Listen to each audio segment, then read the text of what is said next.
صرف غریبوں کے لیے نہیں تھا، امیروں کے لیے بھی تھا، ان کا انصاف مشیروں کے لیے بھی تھا، ان کا انصاف وزیروں کے لیے بھی تھا، ان کا انصاف بڑے بڑے عہدے داران کے لیے بھی تھا،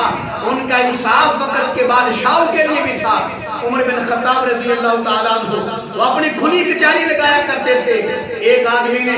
کھڑے ہو کر سوال کیا کہ یا امیر المومنین، آپ نے حکم جاری فرمایا تھا کہ کوئی گورنر جو ہے اپنے دروازے پہ چوکیدار نہ کھڑا کرے، کوئی گورنر بریک کپڑے نہ پہنے، لیکن یا امیر المومنین جو مصر کا گورنر ہے عیاض بن غنم جس کا نام ہے، اس نے بریک کپڑے پہنے ہوئے ہیں، وہ بریک کپڑے پہنتا ہے، اس نے اپنے دروازے پہ چوکیدار بٹھایا ہوا ہے، جبکہ آپ کا حکم ہے کہ کوئی گورنر، کوئی وزیر، کوئی مشیر، کوئی بڑے عہدے والا نہ بریک کپڑے پہنے اور نہ اپنے دروازے پہ چوکیدار بٹھائے۔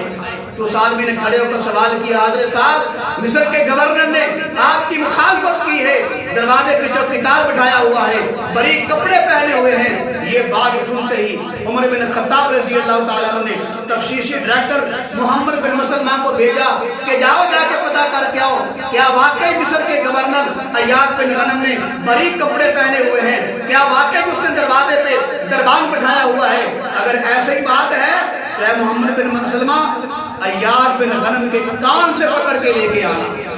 اس کو کانوں سے پکڑ کے لے کے آنا۔ یہ ہے عمر بن خطاب کا دور، یہ ہے عمر بن خطاب کا انصاف۔ جو گورنر کے بارے میں کہہ رہے ہیں اگر بات سچی ہوئی تو اس کو کان سے پکڑ کے لانا۔ محمد بن مسلمہ جو ہیں تفتیشی ڈائریکٹر، یہ مصر جاتے ہیں، جا کر دیکھا واقعی عیاض بن غنم نے جسم پہ بریک کپڑے پہنے ہوئے ہیں، دروازے پہ چوکیدار بٹھایا ہوا ہے۔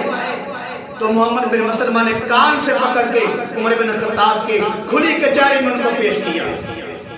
پھر عمر بن خطاب نے اسے پوچھا، بتاؤ کیا تم نے بریک کپڑے پہنے ہوئے تھے؟ کیا تم نے چوکیدار بٹھایا ہوا تھا؟ جب اس نے اقرار کر لیا ہاں جی بالکل میں نے ایسے کیا تھا، عمر بن خطاب نے فرمایا کہ تمہیں میں نے کہا تھا کہ کوئی گورنر، کوئی مشیر، کوئی وزیر، کوئی بڑے عہدے والا جو ہے بریک کپڑے نہ پہنے، دروازے پہ دربان نہ بٹھائے، یہ شاہی انداز سے زندگی نہ گزارے۔ آپ نے ایسا کیوں کیا؟ پھر عمر بن خطاب نے بڑے مجمع میں، ہزاروں کے مجمع میں اعلان کیا، اے محمد بن مسلمہ اس عیاض بن غنم کو لے جاؤ، اس کی یہ جو ہے گورنی والے کپڑے اتار دو، اس کی گورنر والی وردی اتار دو، اس کے جو بڑے عہدے والے کپڑے اس کو اتار دو، اور اتار کر عام کپڑے اس کو پہنا کر اور بکریاں اس کے ہاتھوں میں دے کر مکے کی پہاڑوں میں چھوڑ دو، مکے کے پہاڑوں میں چھوڑ دو،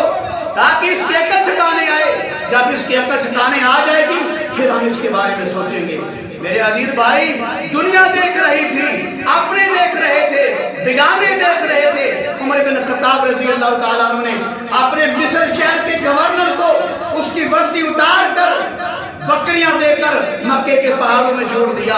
اور جب یہ لوگوں نے انصاف دیکھا تو لوگ پکار اٹھے روئے زمین پہ، اگر کہ سب سے بڑا انصاف کرنے والا ہے تو عمر بن خطاب انصاف کرنے والا ہے۔ آج وزیر جو ہیں حکومتی گاڑیاں چلاتے ہیں، ان کی غریب لوگوں کے خون پسینے کی وجہ سے ان کی گاڑیاں چلتی ہیں، کوئی پوچھنے والا نہیں، کروڑوں کے گھپلے مارتے ہیں، اربوں کے گھپلے مارتے ہیں، کوئی پوچھنے والا نہیں ہے۔ میرے عزیز بھائی، پھر میں کہنا چاہتا ہوں تقاضا ہے کہ پھر دنیا میں شان حق ہو پیدا ہو، عرب کے نیکزاروں میں کوئی فاروق پیدا ہو، نہ استحصال قیصر ہو، نہ استبداد کسریٰ ہو، مساوات و عدالت کا زمانے بھر میں چرچا ہو، وہی برق تجلی پھر افق پہ آشکارا ہو، وہی برق تجلی پھر افق پہ آشکارا ہو، اندھیرے دور ہو جائیں اجالا ہی اجالا ہو، بڑا ہوگا ہے کسرے جہاں میں پھر اہل بادل کا، کوئی فاروق پھر اٹھے تو حق کا بول والا ہو۔